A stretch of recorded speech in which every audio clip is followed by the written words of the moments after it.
Assalamualaikum warahmatullahi wabarakatuh. Alhamdulillahi rabbil alamin. Wassalatu wassalamu ala asyrafil anbiya'i wal mursalin wa ala alihi wa sahbihi ajma'in. Saya Haji Samsudin bin Syahri, Timbalan Pengerusi Ahli Lembaga Pengelola Sekolah Ibn Khaldun, pada hari ini untuk berkongsi perkembangan pembangunan sekolah Ibn Khaldun yang sedang rancak diusahakan. Kemajuan terkini pembinaan fasa 2 blok pembelajaran adalah 30% merangkumi kerja pembinaan struktur kerangka dan bumbung separuh blok pembelajaran.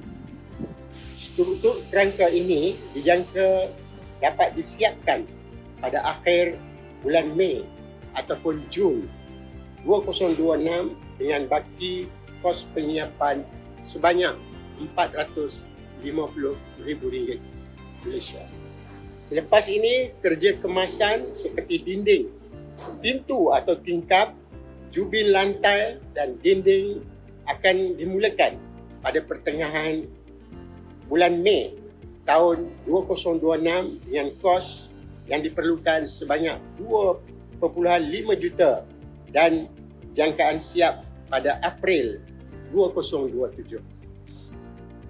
Untuk menyiapkan fasa yang seterusnya, kami memerlukan kos sebanyak RM8 juta dan proses penyiapan pembangunan ini dijangka akan siap ataupun berakhir pada Disember tahun 2027.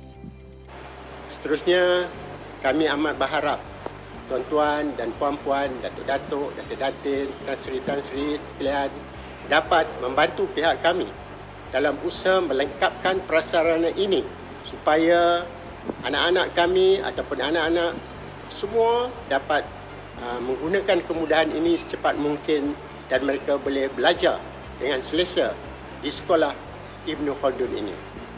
Sekian, terima kasih.